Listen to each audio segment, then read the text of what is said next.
Yo, what's going on? Welcome to the Journey Up podcast. I'm your host, Tyrus Duncan, and today I have a very special guest, one of my very best friends. I've known him for a long time, over 10 plus years, which is crazy to think about. But this brother has gotten me through some of the lowest moments of my life. I'm sure I've gotten him through some of the lowest moments of his life. 100%. We probably put each other in some of the lowest moments of our lives, just off of the questions and the thoughts that we ask each other. I would not be the person that I am here. I would not be the person that you see today if it wasn't for this brother right here.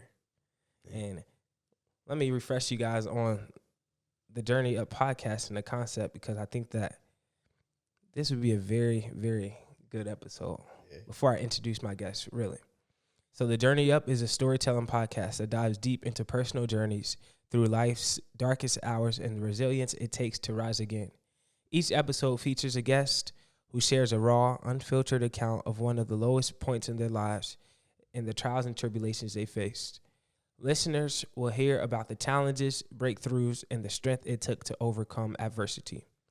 Our mission is to create a space for vulnerability, reflection, and inspiration by bringing to light stories of resilience and transformation. The podcast aims to provide hope, community, and encouragement to listeners who may be navigating their own struggles, reminding them they're not alone and that growth is always possible. And as I said, today I have one of my very best friends. His name is Isaac Merriweather. Isaac, my brother. What's up, man? How you doing today? Doing good, man. I'm happy to be here, bro. I'm happy that you're here. Yeah, man. Truly.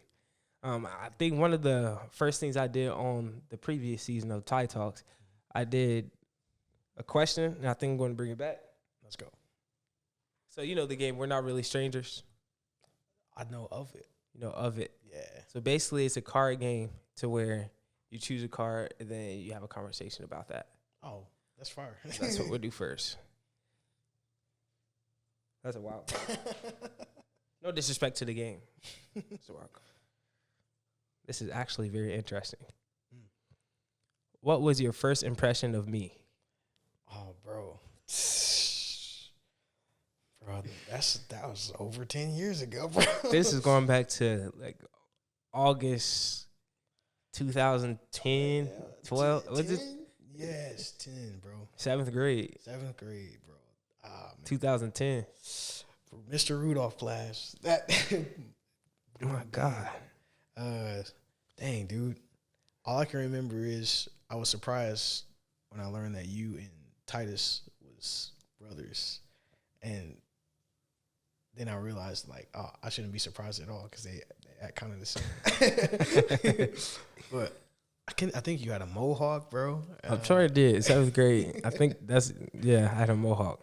Yeah, bro. I don't know. I don't think I had like a crazy like first impression. It was just like, all right, yeah, I'm here with these dudes, man. We in here playing drums with Mr. Rudolph. Yeah. Bro. Fun times. Fun times, man. Hey, what was my first impression of you? You was always drumming. Dang, of course. I was like, this dude always carrying around sticks, had his book bag. This dude really must love to drum, and I was only there for the vibes.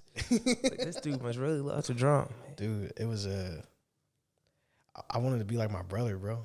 My brother. I grew up watching him play in the marching band in Northwest. I still remember the chants that they did. They would do this.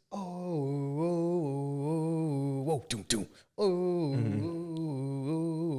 doom, doom, boom, boom, boom, boom. And like I would recite that every day, bro. I swear. I just wanted to be like my big brother, bro. I didn't know that it was going to take me this far. Like, drumming is now a part. I can't imagine life without music in general. But yeah, bro, it was crazy times. You say music is a big part of who you are? 100%, bro. It's what makes life make sense. Like, I mean, we talked about this all the time, but like when you don't have the words to say, and you're just experiencing life in all these different assets and facets. I think I said that right. I don't know. But when you all you can do is just feel sometimes, and music has it comes in through the back door of your mind and it like interprets how you feel. It's like, dang, I didn't even know a saxophone could tell me how I felt in this moment, or could relate to me, or a guitar could relate to me. You know, same thing with drums, bro. Drums gets a bad rap, but like it's a cliche of saying that it's the heartbeat, right? But I think it's much more than that, bro.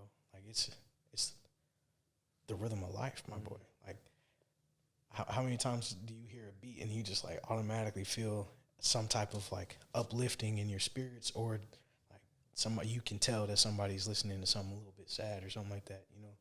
I don't know. Does that make sense? Yeah, now I want to go watch Drumline. Come on. Not gonna lie, you know, I used to talk bad about that movie all the time in band. Yeah. But that's the reason I did band. Come on now. Like that was my first representation, the first idea I had, because I didn't have any older cousins or siblings or anything like that in marching band or anything like that. But Nick Cannon, come on, bro. I was like, I'm trying to be like him. Yes, bro. Beautiful woman playing beautiful music. I'm trying to be like him. Yes, sir. Now, marching band in the North is way different than marching band in the South. Different, bro. And we wasn't playing nothing like that, and we wasn't moving nothing like that. Heck no. But it was still such a beautiful experience. Facts, bro. Facts. I remember I tweeted the other day. You remember what the tweet? And it said, playing the drums or something. I tagged you in it. Oh, bro. Yes. I remember it. I don't remember what was said, though. Now I have to find it. Man. One thing about me, I'm always going to pull up my phone because I don't like be saying stuff without knowing what I'm talking about. I don't tweet that much, so it shouldn't be that hard to find. Yeah. Something about like all I know is I loved your response so much. Okay, it said, I bet playing the drums where you're really good at playing the drums feels so good. And I tagged you in it. I said, is this true? And you said, 100%, bro. Feels like I'm participating in a dialogue with God in life every time. Oh, facts. Yes. And that was such a beautiful description for something. And I think that's a great way to try to figure out a passion. Mm-hmm. It's like, what does it feel like you're talking to God while you're doing it? Yeah, bro. Because I think whatever that thing is, like I feel this way, especially about creativity. But I mean, even Isaac Newton, or maybe it wasn't Isaac Newton. It was one of those dudes that has whoever invented the telescope. He said, "God, I'm thinking your thoughts after you." And like I feel like that's him participating in what is already happening. And I think in creativity and in music, especially, it's always going. Like sound is always going.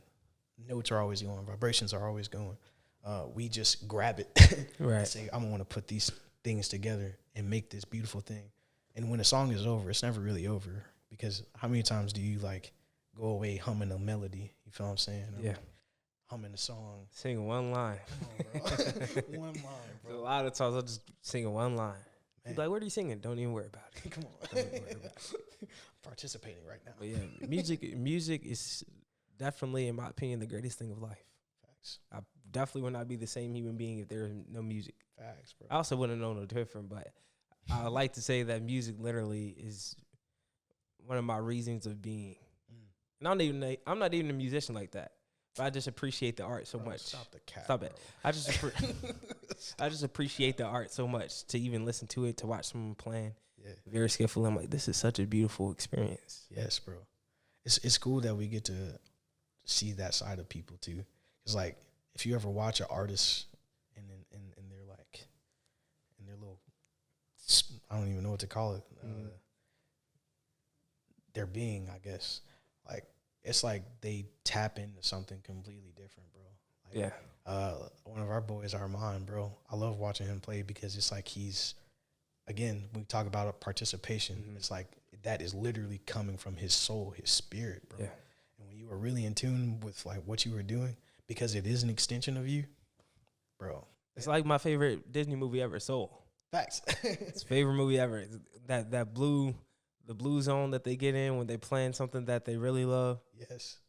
I'm like, man, and I think that everyone deserves to have and find a moment like that, no matter what it is. If it's not music, like for me, it's talking to somebody and having a really deep and intimate conversation. Yeah.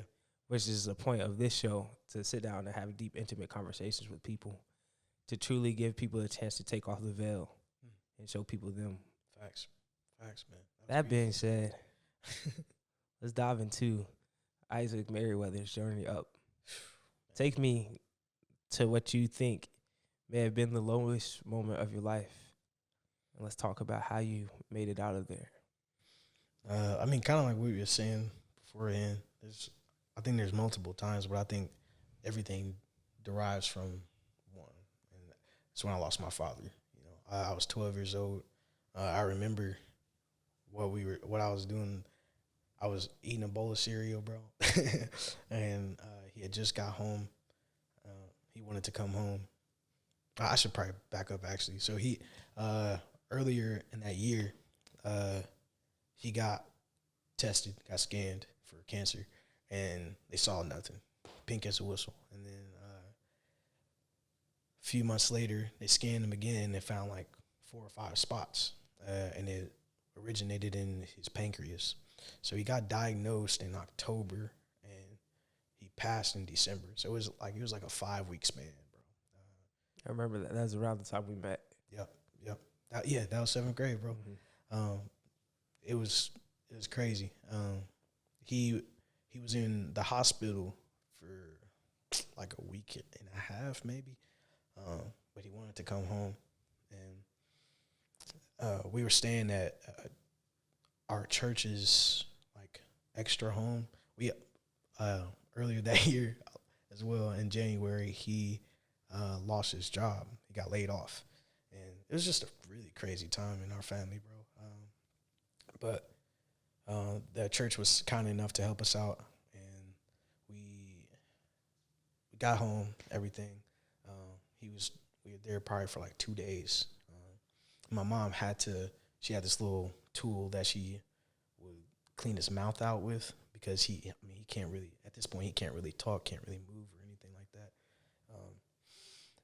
And it was like 6 o'clock. I knew it was 6 because The Simpsons comes on at 6 o'clock. And I was eating a bowl of cereal, and my mom was doing that thing. She was cleaning out his mouth and everything, and he started to like spit up. And I heard my mom like starting to say like, Terry, and like started saying his name very like in a very concerned way.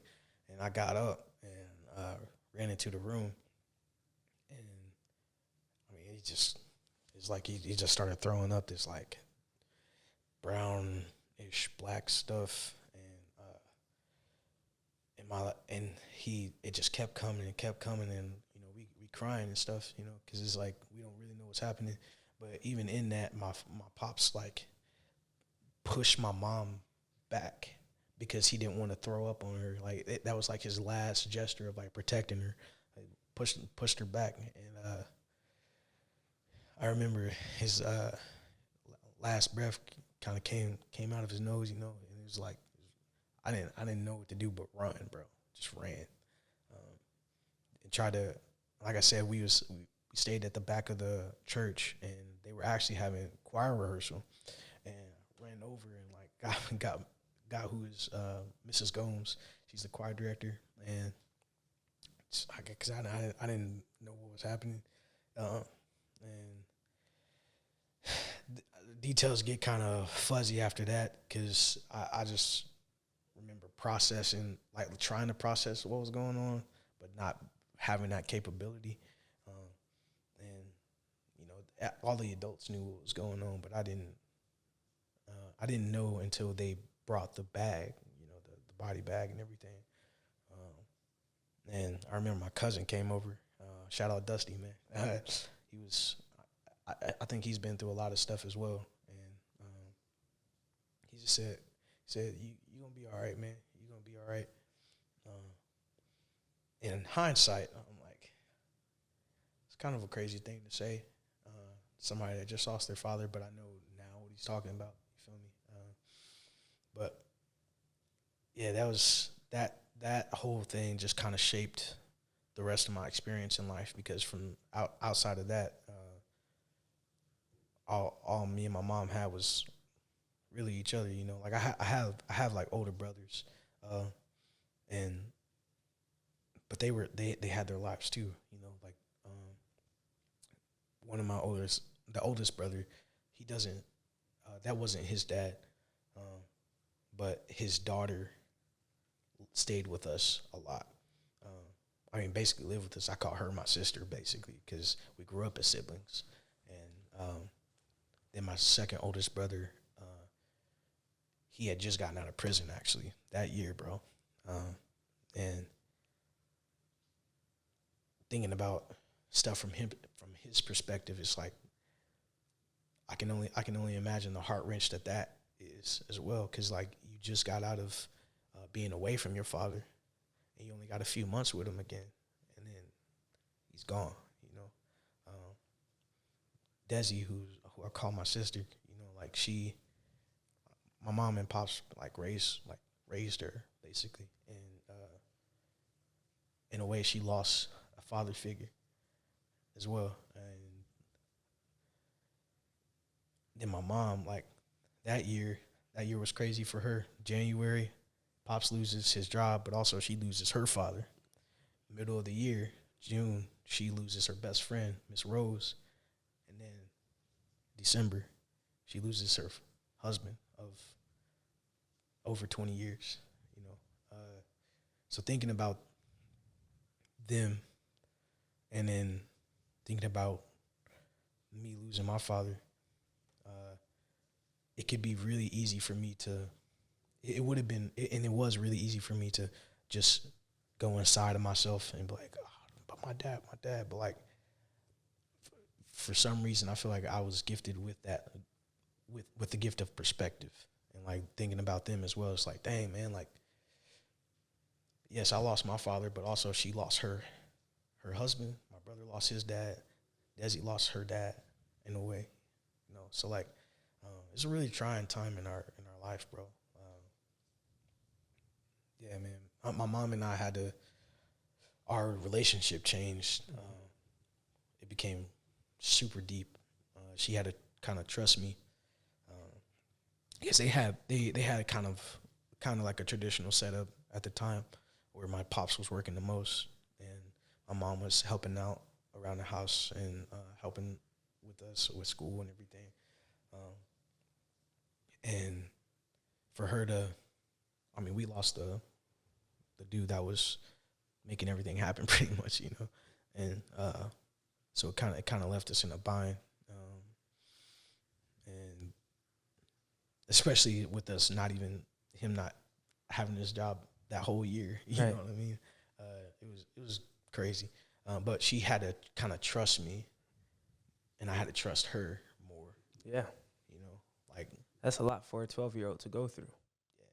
Yeah. Do you remember what life was like exactly after that? And I remember had a lot of family come over, had a lot of people that were supportive, and a lot of people mean well. I want to make that clear. Sure. But sometimes people would say things that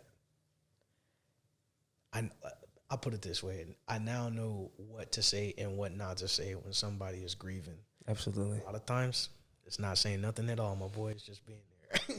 Which is I've struggled with grief. Is a tough thing. Facts. And I've lost a lot of people. Yeah, bro. So just understanding what feels good and what doesn't feel good after someone dies. Like sometimes the best thing that feels good is just somebody else being there. Yeah, bro. Because you don't have somebody that you've loved there. Yes. And one of the only things that can fill that void for that moment is having someone that you love there. Yes, bro. Yes, bro. Without saying anything. Anything at all. Without saying, I'm sorry for your loss. Yeah. Like, I've struggled with that a lot. I'm like, what do you mean you're sorry? Did you kill him? Like, why are you saying sorry? Yeah, and I'm trying to internalize that idea, like, what people mean by it. And like you said, most people do mean well. Mm-hmm. Like, I'm sorry that this person is no longer here for you. Yeah. Like, that's not helping me any. Yeah, like that's and it's. I think this is a wider discussion about our culture in general. We have these like little band-aids that we like to put on stuff. It's easier that way. It's easier for people to do it that way. Just throwing different things on there. One of the ones I hate the most, and I argue with people about this all the time. it's okay. Everything happens for a reason. And I'm like, don't try to make me feel better by telling me that everything happens for a reason. Right. Right. I know that there's a reason that this happened, but don't try to make me feel better by saying everything happens for a reason. There's a big difference there. That part. Of course, there's a reason for everything, Yeah. but I can't sit here and be like, I'm sorry you lost your pops at 12 years old. Everything happens for a reason. That's crazy. Yeah. And I'm sure you've heard that. You heard a lot, and it's like, you'll be okay. Everything happens for a reason. And I get it, the optimism and the hope that you want to instill in somebody. But again, I think the best thing you can do for somebody when they lose somebody is just to be there. Facts. And mourn with them. Yep. Like, I'm here with you. Yep. Let's feel this together. Yes. Like, we'll get through this together. Yeah. And eventually, I won't say it gets easier. I won't even say you get used to it. Yeah. But you just keep living. Yep. That's life goes on. Yep. Life goes on. And I'm sure you still have moments and days. Because you're only 26. Yeah, bro. And I'm still sure you have moments and days like, man, Pops ain't here. It hits in different ways now though.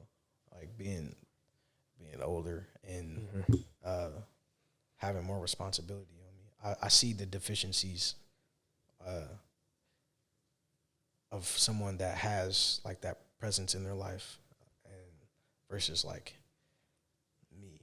Yeah. That had to like and this isn't like a pride thing. This isn't like I had to fight and all this stuff. No, it's real. It's real though. Like you have to it wasn't my fault, but it is my responsibility. And I have to accommodate. You know what I mean? I have to figure things out in a different way. I have to listen to other people. And I'm happy for that. It gives me, again, perspective, gives me a better awareness of stuff. But it is tough when you see people that it was instilled into them. Like, this is how you do this thing. This is how, like, you had that guidance. And that's no diss on my mom either. My mom is amazing. Absolutely. Great lady. She's amazing, bro. I love that woman to death, bro. I would do anything for that woman. But I mean, she's even told me, she's like, I'm just one person, it's hard doing anything alone, bro.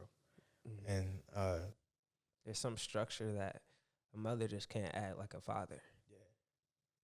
Yeah. I mean, you see it in a lot of different circumstances, but you still were able to transcend and become who you are today while continue to transcend. Because I remember right after that time, you were angry. And just, you weren't always mad, and there's a difference. Yeah. But I can tell you were angry. Yeah. And it would be like a fine line between, like, Isaac being the calm, happy person, and Isaac turning into the Incredible Hulk. Yeah, bro. Bro, they call that mug Isaac mode, bro. That's crazy. How did I have my own mode? Yeah, you had that mode, and sometimes it'd be just a second. Yeah, bro. And I don't know. I don't think everybody knew what was going on and everything. Yeah. It's like kind of kept under wraps. Yep. But some people knew, and I was like, man, I get it. Yeah. Like I wouldn't know what to do. Facts, bro. But even I think that went on from like middle school throughout up to I call about sophomore, junior year. I would say so. Started to figure it out and calm down a lot more. 100%. Yeah. I really do think that Mr. Rudolph, shout out to Mr. Rudolph. Shout out to Mr. Rudolph. Great man. Greatest teacher I ever had. Facts, bro. For sure. Facts, man. He kind of filled in a little bit of that gap of like, because he was a father of his own, and bro, I remember there was one time I got so mad. It's about a girl. We don't gotta talk about it, but they always make us mad, don't they? I love you, mama. I love you, mom.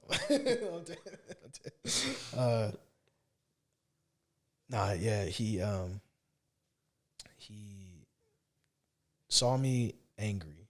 I had spilled stuff on my shirt and everything, and he, with his like just very calming presence, bro. He like, it's like, all right, give me a shirt. I'm gonna take this shirt. Actually, take this hoodie. Put this on, and then we didn't even talk about what was going on. He just kind of like cared for me and nurtured me a little bit. You know what I mean? And that coming from him was like I don't know. I felt seen in a way. You know what I mean? Like I felt like because he knew he was our teacher throughout that entire time, right? It felt like that was a moment I realized he saw me, if that makes sense. You know what I mean? I can't thank him enough for that. And I mean, even Mr. Goins, he was also one of the greatest dudes. Shout out Mr. Goins. Shout out Mr. Goins, man. He kind of took me under his wing a little bit as well, and just kind of showed me some of the stuff I was missing. You know, and I can't thank them enough for that. Man, you said something important there. Just talking under the idea of being seen, and not just being seen, but feeling seen. Because it's one thing for somebody to see you, but it's another thing for somebody to actually see you. Yeah. And those who get it. Yeah. Like I can look at you now and just pass you by, but then if I look at you and see you, there's a whole lot more than what meets the eye. And for somebody to see you when you feel angry and when you feel hurt and when you feel abandoned and when you feel lost and when you feel like nobody is there and when you don't feel like you can continue. Yeah. For somebody to see you without even saying words could really literally save your life. Come on, man. Or at least put you on a path that you won't lose your life on. Yeah. That's such an underrated skill that not everybody has. Facts, bro. Because some people come up to you. I'm sure all the ones who said, "Oh, I'm sorry for your loss. Everything happens for a reason. You'll be okay." Yeah. They all thought they saw you. Yeah. But for him to see you spill something on your shirt and be like, "It's okay. Don't worry about it. Yeah. Here's this." Yeah. That's the way it's been seen. Facts, bro. Facts, man. Shout out, man. Shout out to them. What would you say is the most important thing that helped you overcome that time or even in that grieving season? I think there's a lot, man. Looking back at it, I think community, for sure. Band was its own little community. Yeah. We were just a weird bunch of kids, dude. People don't understand. Marching band, drumline, all of that is really underrated. And like without it, I don't know what I would have been doing in high school. Yeah. It literally gave my high school purpose. And it helped me find identity in something. Facts. And I couldn't imagine if I didn't have it. Yeah. Like just to be able to have to be around this group of people for, call it 5 days a week. Yeah. Seeing them more than your own family. Yes. I saw Mr. Rudolph throughout high school more than I saw my dad probably. Facts. Literally. But just being able to be in a community to where people are there for you, whether you want them to be or whether you don't want them to be. Yeah. But people are there for you. People who are there to push you. People are there to sharpen your skills. Yeah. People are there to challenge you. That's an amazing feeling. Facts. People talk about marching band like it's like, oh, that's lame. If only you knew the type of community and structure that it helped provide. Facts, bro. Because, I mean, look at us today, bro. There's still a bunch of us that are like brothers, dude. Mm-hmm. Like brothers and sisters, dude. Yeah. Like, I still talk to, I mean, pretty much everybody in the drum line. Like, there was, all right, maybe not everybody, but a good group of us. And anytime we do see each other, it's all love, bro. It's all love. Because we went through something, like we went through these trials and tribulations with each other, built up skill sets, and like came out and achieved like these things with each other. Yeah. Like that's literally grew together. Facts, bro. Grew together, my boy. And so like that's, I would definitely say that community helped me with that. But also, again, my mom, bro. She was my rock, bro. Like she, just the openness that we had with each other, and how much she did like speak life into me, and I mean, she kept it real with me too. You know, what a lot of people don't know is like, so a year after my pops passed, we didn't have a car. We lived outside a district of Wayne Township, and I had to catch the city bus. So this is before they required us to be in district to go to that school. We stayed near East Side, kind of. It was definitely West Side still, but like Meridian was like right down the street, which is, for people that don't know, it's like that's East Side. You know, that's the start of the East Side. So I would have to catch the city bus, 2 city buses to get out there, and I had to wake up super early. The first few times my mom rode with me, and then she had to let me do it by myself because she also had my grandmother. My grandmother was going through a lot of health complications, and my mom stepped up to help her out and be there for her. But we had that open discussion of like, the world is not it's not a fun place. You can have fun in it. Has its moments, but it has its moments, bro. It has its moments, but it can get kind of scary. With that being said, I need you to do this so that you can still have the education that you want to have. You know, because in that area, I mean. I went to an IPS school when I was a kid, and then transferred back to Wayne Township in 6th grade, and I was like, felt like I was like 2 years behind everybody, and we just didn't. My mom didn't want me to go through that again, so it was kind of like it is what it is type of thing right now, and I don't want anybody to get it twisted. Like, she was trying her best, bro. Like, she's grieving. She's like taking care of her mother. Like, she's taking care of me. Like, she was trying her absolute best. And I just had to, I don't know, grow through that, I guess. And I did, you know, I met a sweet old lady on there that would look after me, coming home from school. She had her own little routine. She would give me like little chips and stuff. And she lived like kind of down the block from where we was. And then on the mornings, my uncle also rode the bus. And, well, kind of my uncle-in-law. I would see him, and he was kind of watching after me as well. But I had to learn to not trust everybody. I had to learn to be aware of my surroundings and just stay to myself, and just like be poignant.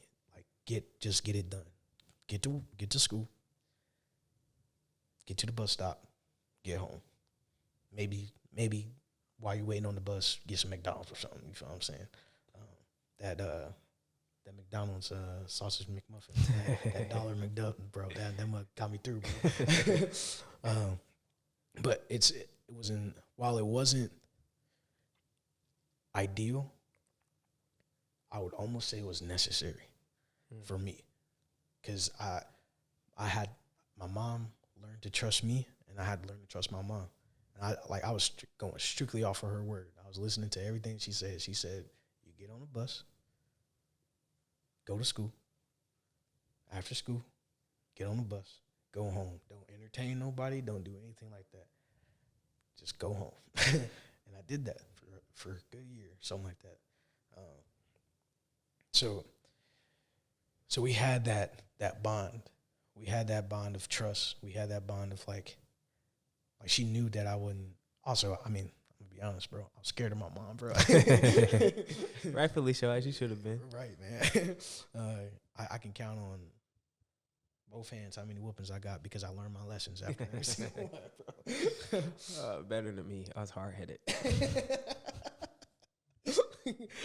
I had a little bit of that, but like I never wanted to disappoint her, bro. Yeah. Like, because she would just give you this look of like, I know what you told. I know you know what I told you. Yeah. And if you step outside of that, you disrespecting You me, gonna get it, bro. Oh, bro. It was raps, bro. So with that, but that's it was a healthy fear, because she would always explain when she gave me a whooping or like gave me a punishment or anything like that. Yeah. She would always explain, like, I'm doing this because if you do this outside of this, you can get in way bigger trouble than this. And that's such a healthy parenting method to tell the because, or even coaching method in general. Because when someone gets disciplined without being explained why they're being disciplined, all that does is create anger. Yeah.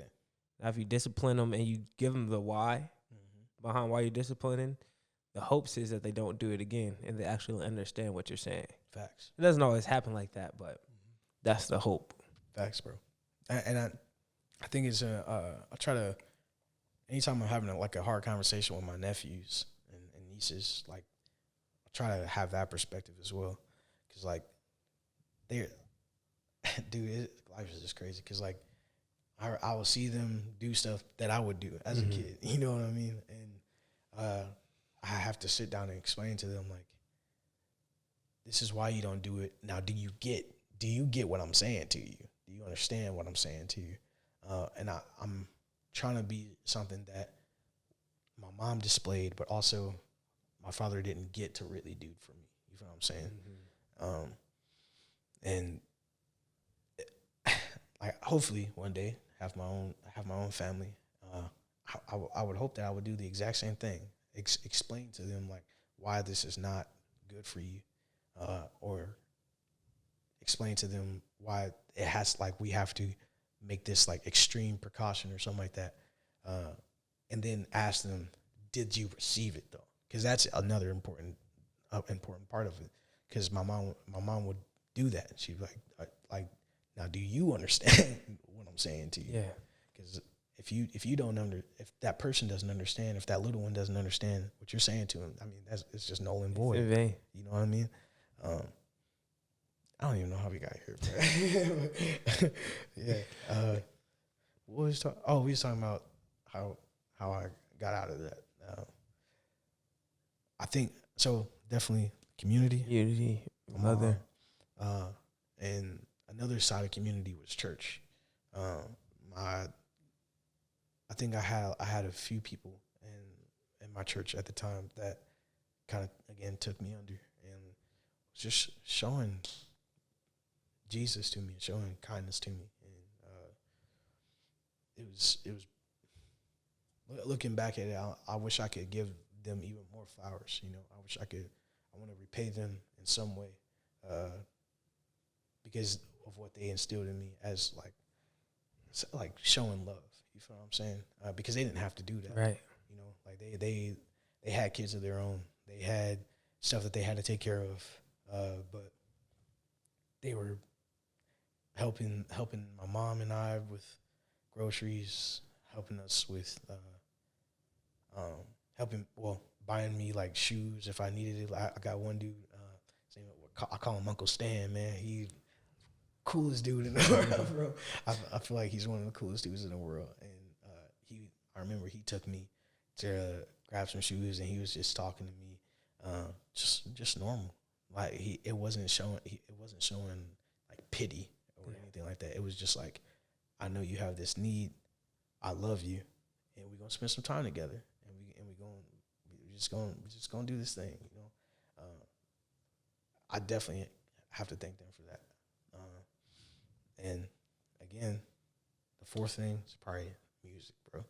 Like, I can't say probably, I know it.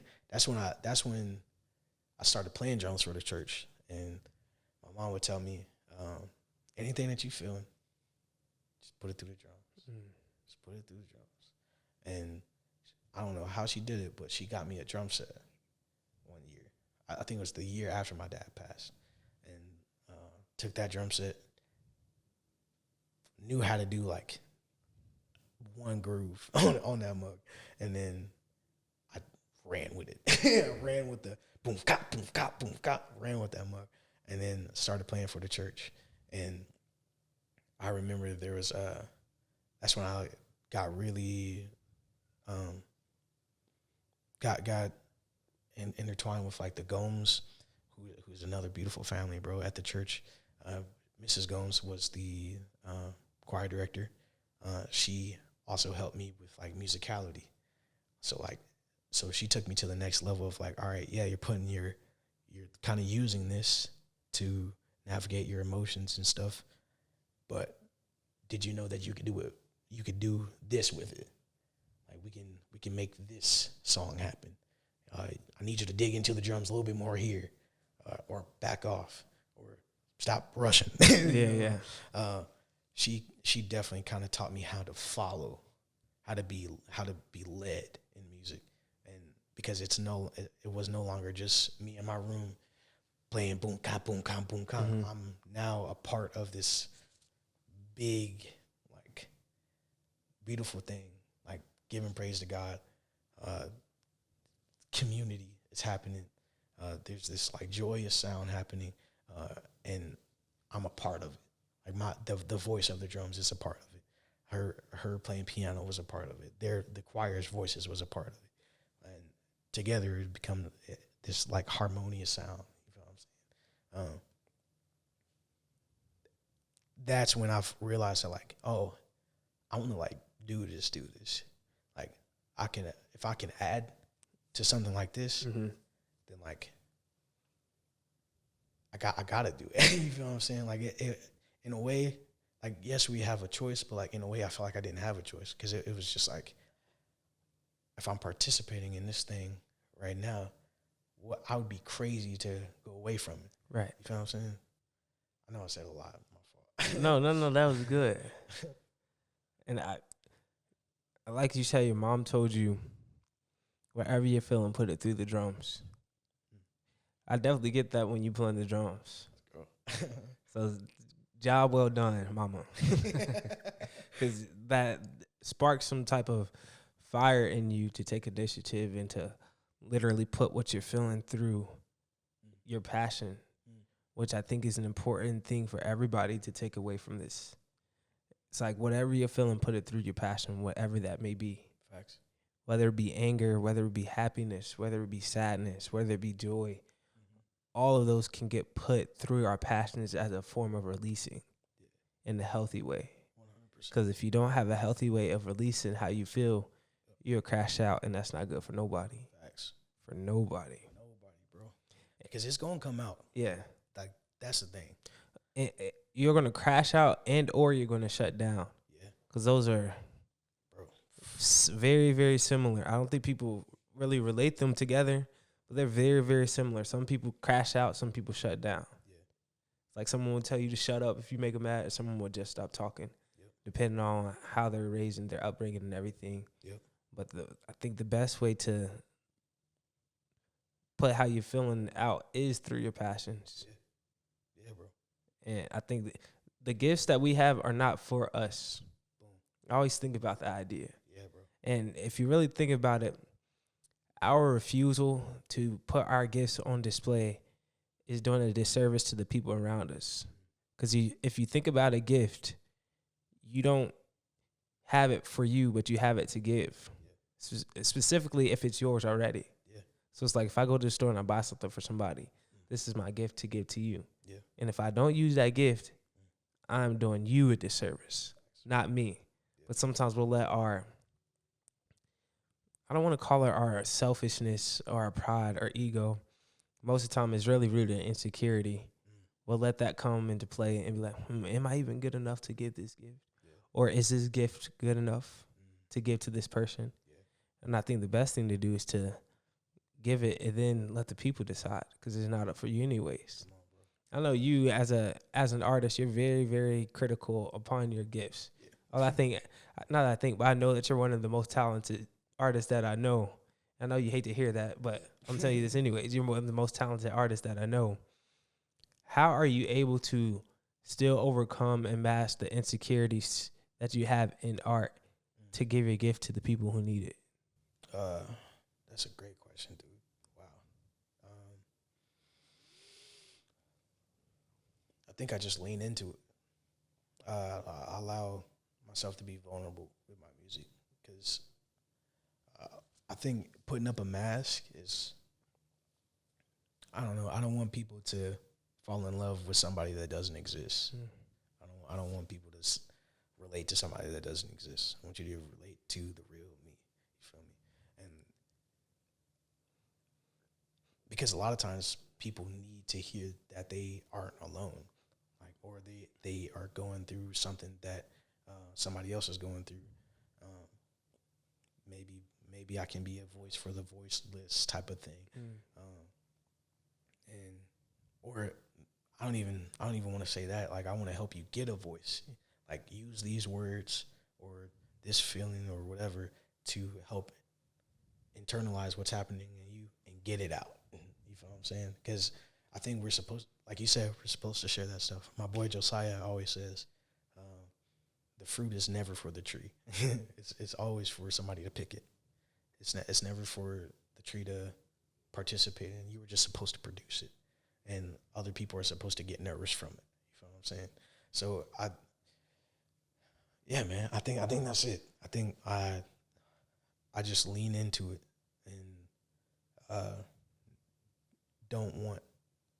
I battle with shame a lot, and I think that can be used as, like, shame is a tool of the enemy, because he'll use it to keep you silent or shut out something that other people are supposed to hear. Like, we are never ever supposed to go through something like that alone. Like, we are way more lenient and way more. I don't know if I use the right word. We need each other way more than we think we do. Way more than we think we do. Like that. Like our culture pushes a lot of individuality, and in some instances it's beautiful. Yeah. Like in artistry and everything, because nobody can tell your story like you can.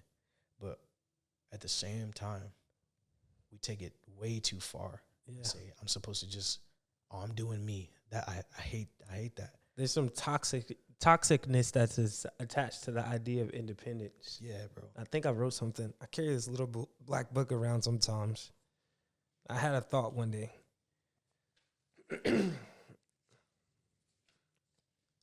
Basically, it said,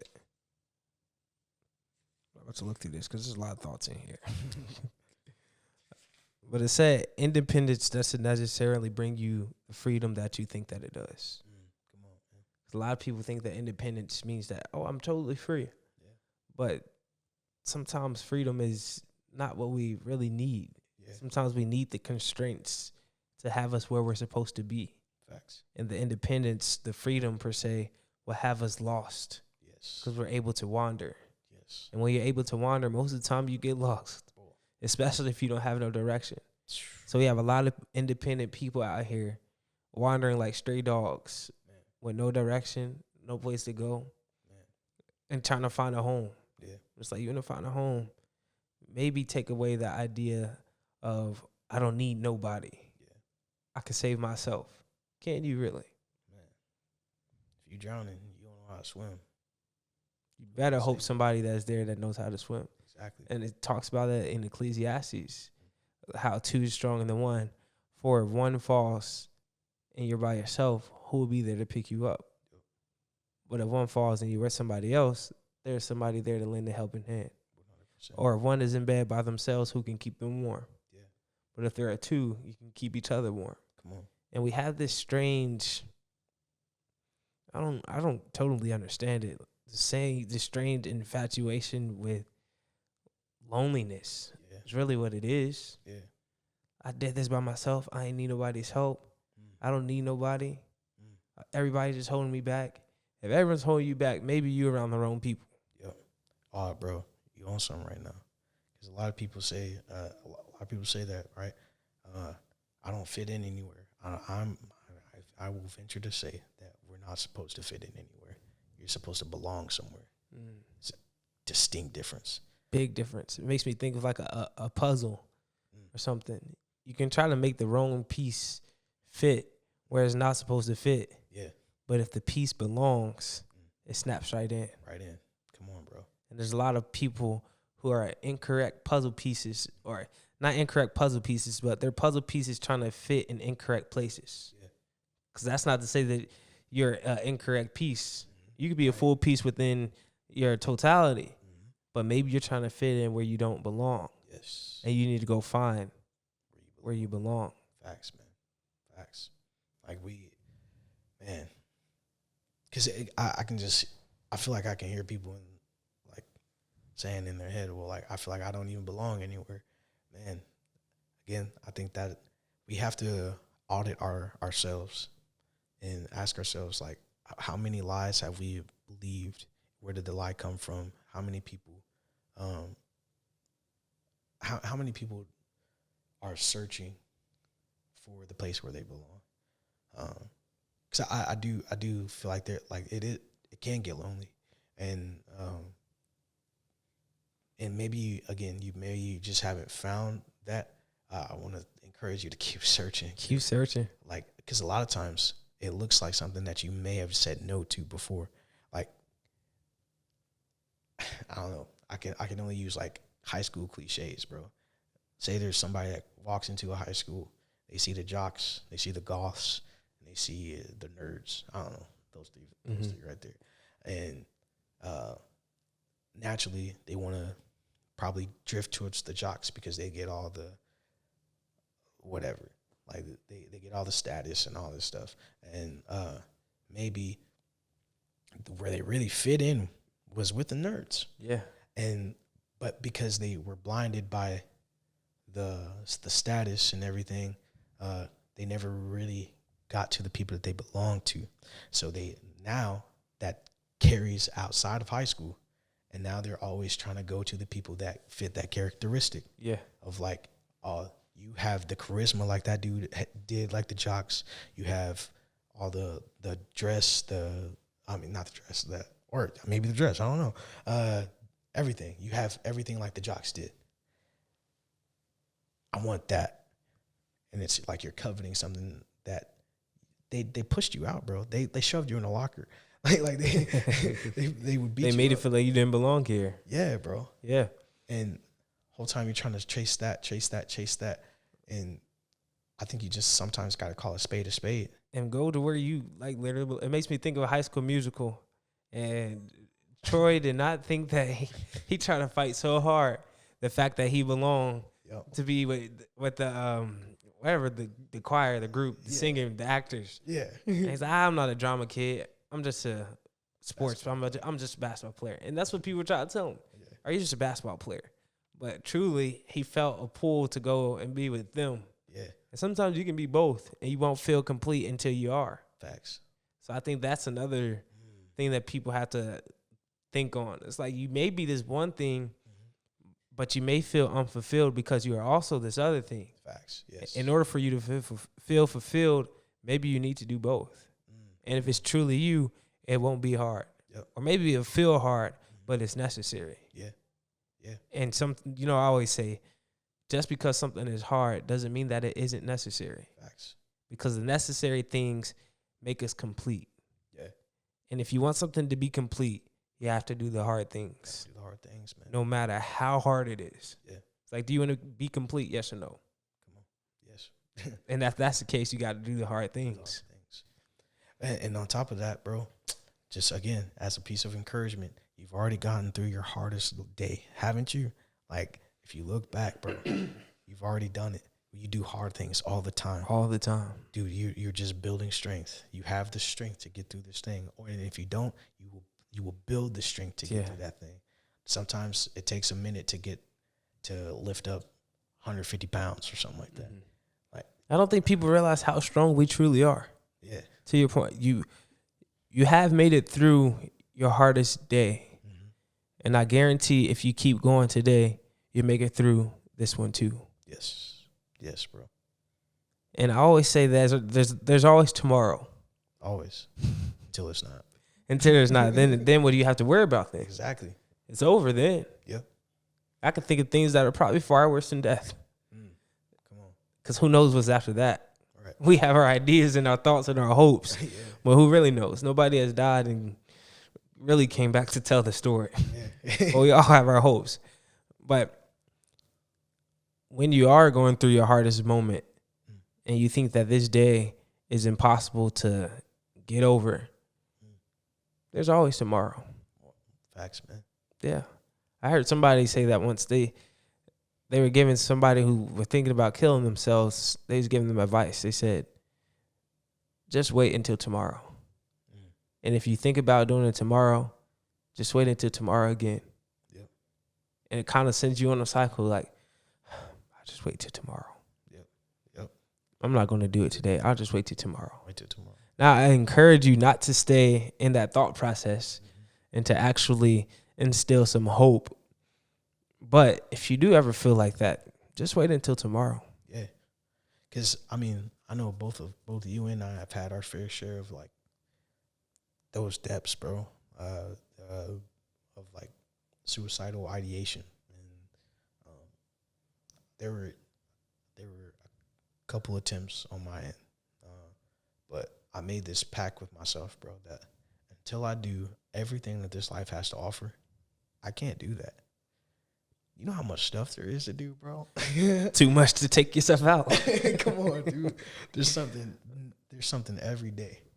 Like, I haven't been to Europe. I haven't been to Africa. I haven't been to Asia. I haven't been to all the 50 states. Right. That's big scale. I haven't had a family yet. I haven't had a dog of my own.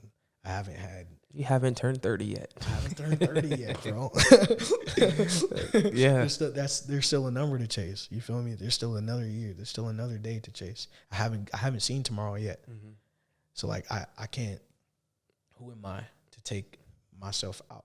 Yeah. I'm learning having something to chase literally keeps us going. Yeah. To have something to aim towards. Because we both know if you don't aim towards anything, you don't hit anything. Yeah. Or matter of fact, you may hit everything else that you don't want to hit. Yeah. But if you aim towards something, you have something that you have the potential to hit. Yeah. And to make the necessary adjustments to actually hit. So it's far better to aim towards something with the hopes of hitting it than to aim towards nothing. Yeah. Because if you don't aim towards anything, that's exactly what you hit. Nothing. Facts. Man. You know we could talk for hours and hours and hours. Man. This is how me and Isaac be every day. Every time we see each other. Every time, bro. I've bounced a lot of ideas off of this man. A lot of ideas. Same. Vice versa. There wouldn't have been the births of Everybody Somebody, of my podcast, of anything that I've done within these past couple of years without you being a great active listener, which is a very underrated skill. There's a lot of people who claim to be great speakers. Yeah. But what's more important, or what's just as important as a great speaker, is a great listener. Because when a great speaker is a great speaker and they don't have no one listening to them, they might as well just talk to the wind. But to have a great active listener, which I think the qualities that make a great active listener is, one, interest. Even if you don't really care about what someone's talking about, but at least showing that you're interested. Two, asking questions for them to further go into the idea or the problem that they may have. Just a second. But nonetheless, Isaac, you are a great listener, and I appreciate you. Thanks, bro. I appreciate the presence that you play in my life, for sure. Same. You changed it for the better. And hopefully you continue to change it for the better. Yeah, bro. At this point, I always give people a chance to give a message of encouragement to anybody they want to, specifically the listeners. If you had a chance to tell them something, what would you say? I would ask them two questions. Where are you? And what are you looking for? Those two questions can be expanded upon many different variables, many different ways, I should say.